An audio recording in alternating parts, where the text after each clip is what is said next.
Sa ika-24 na Asia-Pacific Economic Cooperation Summit, nagkaroon na ng pagkakataon na makapagpulong si Pangulong Duterte at Russian President Vladimir Putin. Napagkasunduan ng dalawang leader na mas palakasin pa ang ugnayan ng parehong bansa. Nagbabalik si Rocky Ignacio.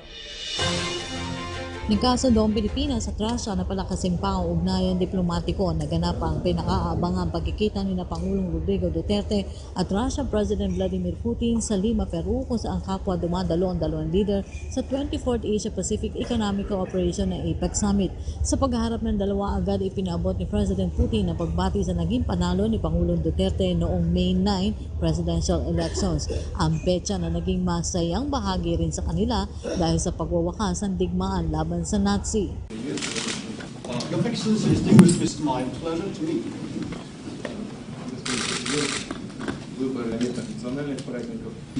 A very bright day, public holiday over the Nazis. So once again, congratulations, Mr. President. Президент, в этом году мы отмечаем 40-летие установления дипломатических отношений между нашими по историческим меркам. Очень маленький срок.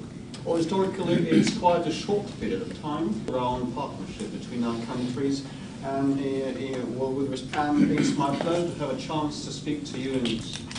Ikinalugod ni Pangulong Duterte ang paghaharap nila ni Putin na isa sa mga lider na nais nitong makapulong.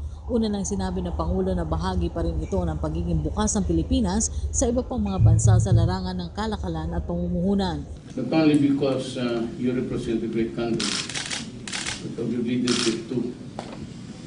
And we've been longing to be a part also of despite the distance.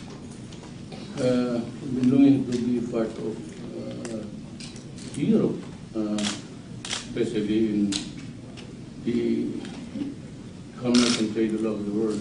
Ibinahagi rin ni Pangulong Duterte kay President Putin ang kanyang concern sa Estados Unidos. Nagpulong ang dalawang leader sa harap na rin ay sinusulong ng independent foreign policy ng Duterte administration. Historically, we identified with the Western world.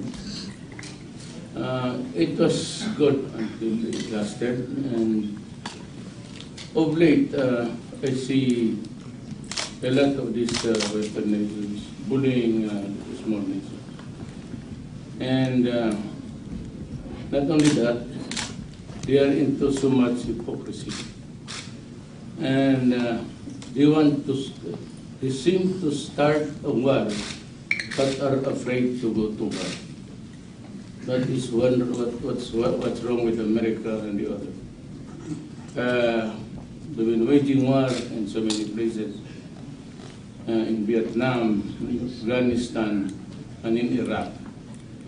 And for one single reason, that there was a weapon of mass destruction, and there was none. But allied with them, that the following, they go to the Korean War, nothing happened, we got defeated.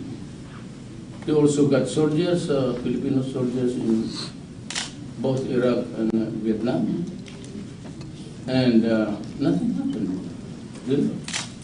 Then they went on an expedition in Iraq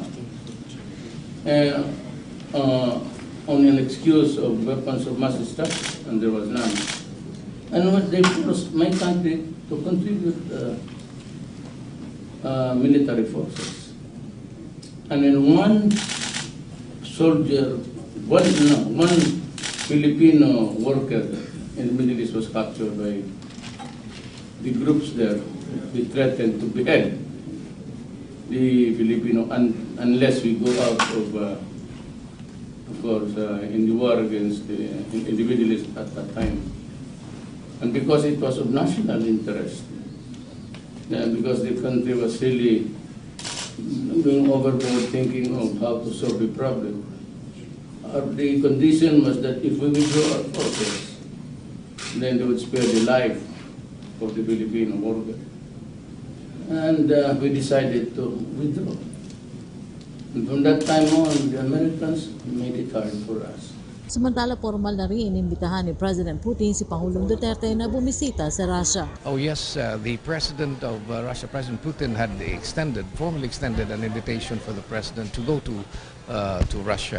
And this will be preceded by a trip that I will have to undertake there this December. And I look forward for even a more optimistic and closer and more detailed discussions of the president with the head of state of Russia, and that will be or mark the beginning of our entering into various agreements that would achieve our objectives and goals. Naniniwala rin si Secretary Yasay na malinaw na naipabot ni Pangulong Duterte ang kahalagahan ng pagpapairal ng independent foreign policy ng Pilipinas, kasabay na rin ang pagbibigay tuon ng kooperasyon sa larangan ng trade and investment sa Russia. Para sa PTV News, Rocky Ignacio, Lima, Peru.